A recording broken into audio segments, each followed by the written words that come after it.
સુરતમાં RCC road 6-7 મહિનામાં બેસી ગયો હોવાના આક્ષેપો સાથે અધિકારીઓ અને કોન્ટ્રાક્ટર પર ભ્રષ્ટાચારના આક્ષેપો સ્થાનિક મહેશ પટેલ દ્વારા કરાયા હતા।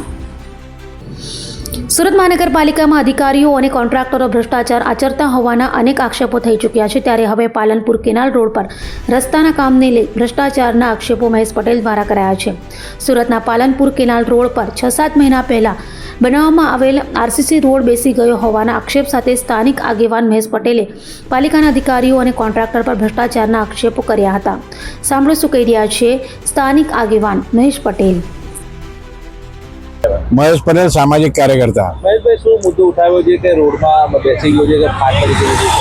અત્યારે આપણે પાલનપુર કેનાલ રોડ પર ઊભા છે, જે 7-8 મહિના પહેલા નવો આરસીસી રોડ બનેલો હતો, પણ આજની આરસીસી રોડની હાલત એવું હોય કે 30 વર્ષ સુધી ચાલે, એટલે આપણે આરસીસી બનાવીએ છીએ, પણ આરસીસી રોડ જ બેસી ગયો ને ઠેર ઠેર ક્રેક પડી ગઈ, લગભગ 1 કિલોમીટર જેવા એરિયામાં।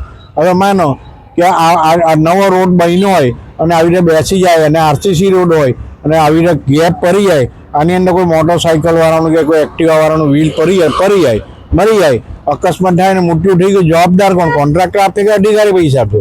એ લોકોને ભ્રષ્ટાચાર કરીને નીકળી જાય અહીંયાથી।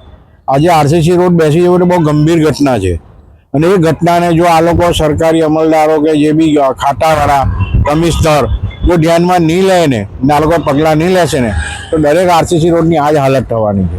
કારણ કે બધાને ફાળીનું પડ્યું, કોઈ બોલવાનું છે નહીં, તંત્ર મસ્ત, પ્રજા ટ્રસ્ટ, બરાબર છે, એટલે પ્રજાને કંઈ પડી નથી વિચારી। હવે જે અમારા જેવા જાગૃત નાગરિકો છે એનો મુદ્દો ઉઠાવીએ છીએ અમારા જોખમે, અને કારણ કે આ ઉઠાવવું એવી જોખમ છે તેમ છતાં અમે ઉઠાવીએ છીએ, અને આજે લોકોને માનો કે અમે લોકોના માટે કરીએ છીએ ને રોડ સારો બનવાનો હતો તે નથી બનાવ્યો, અને મેં મ્યુનિસિપલ કમિશનર અને વિજિલન્સ ઓફિસરને પણ ફરિયાદ કરી છે।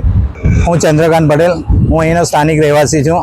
હાલ અમે છે તે ગૌરવપર રોડ પર જ્યાં કેનાલ રોડ છે, જે ટાટાના શોરૂમની બાજુમાં ઉભેલા છે, જ્યાં આ રોડ આરસીસી રોડ છે છેલ્લા લગભગ 8-9 મહિનાથી બનેલ છે, જે બે રોડની વચ્ચે એટલી મોટી ફાટ પડી ગઈ, મારે અહીંયાથી રોજબરોજ 4 થી 5 રાઉન્ડ આવવા જવાનું થાય છે।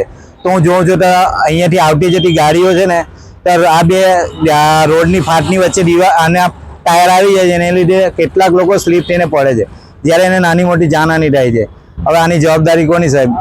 અમે વારંવાર રજૂઆત કરીએ છીએ, અમારા કોર્પોરેટર સાહેબશ્રીને બી કહીએ છીએ, પણ આમાં કંઈ પગલાં લેવાતા નથી। એટલે સાહેબશ્રીને નમ્ર વિનંતી કે આના પર પગલાં લેવામાં આવે અને વ્યવસ્થિત બનાવે કે જેથી કરી કોઈકને જાનહાની ન થાય। એટલે બીજું તો કંઈ વિશેષ કહેવું નથી।